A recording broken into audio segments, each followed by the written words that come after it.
இத தானே நாமளே எதிர்பார்த்தோம். ஆமா கைஸ், பிக் பாஸ் சீசன் 9 அடுத்த ப்ரோமோ வந்துருச்சு. நான் வந்து ப்ரோமோ 1ல வந்து சொன்ன மாதிரியே தான் இன்றைக்கி வந்து கண்டிப்பாக சாண்ட்ராவுக்கு ரோஸ்ட் இருக்குன்னு, அதே மாதிரி தான் செம்மையா வச்சு செஞ்சுட்டாரு விஜய் சேதுபதி சார். சாண்ட்ராவுக்கு மட்டும் இல்லை, திவ்யாவுக்குமே.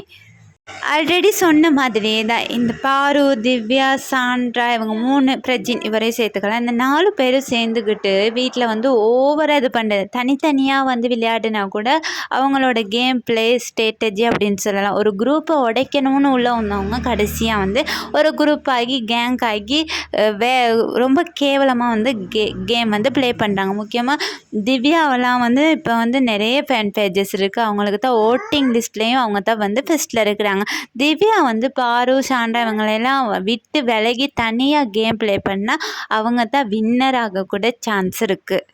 இவங்க நினச்சிக்கிறாங்க சாண்ட்ராவோடு சேர்ந்துக்கிட்டோம்னா நம்மளுக்கும் ஒரு இது ஆகும் அப்படின்னு நினச்சிக்கிட்டு அவங்களோட சேர்ந்துக்கிட்டு இருக்காங்க.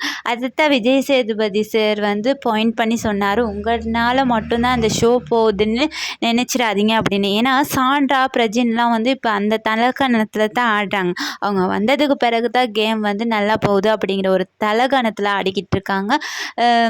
அதை வந்து தட்டி கேட்கறது வந்து ஒரு சூப்பரான ஒரு விஷயம், பார்க்கவுமே நல்லா இருக்குது. திவ்யாவுமே இவங்களோட சேர்ந்துக்கிட்டு வேலை செய்ய மாட்டேன், அதை செய்ய மாட்டேன் அப்படின்னு சொல்லிக்கிட்டு அவங்களோட கேமை வந்து ஸ்பாயில் பண்ணிக்கிட்டே இருக்கிறாங்க. பாரு வந்து இப்போ வந்து அடங்கியிருக்காங்க பார்த்தீங்கன்னா. ஏன்னா இவங்க 2 பேரும் முன்னாடி இது பண்ணிவிட்டு அவங்க பின்னாடி ஒரு கேம் வந்து ப்ளே பண்ணிக்கிட்டு இருக்காங்க. இவங்க 2 பேருக்கு இப்போ வந்து ரோஸ்ட் ஆகும் இல்லையா, இவங்க நல்ல புள்ள மாதிரி எஸ்கேப் ஆகிடலான்னு பார்க்குறாங்க. ஆனால் சில விஷயங்களில் வந்து தூண்டி விடுறதுமே பாருவாக தான் இருக்கிறாங்க. இதை பற்றின உங்களோட கருத்தை மறக்காமல் கமெண்ட் பண்ணுங்கள், லைக் பண்ணுங்கள், ஷேர் பண்ணுங்கள், சப்ஸ்கிரைப் பண்ணுங்கள். By guys.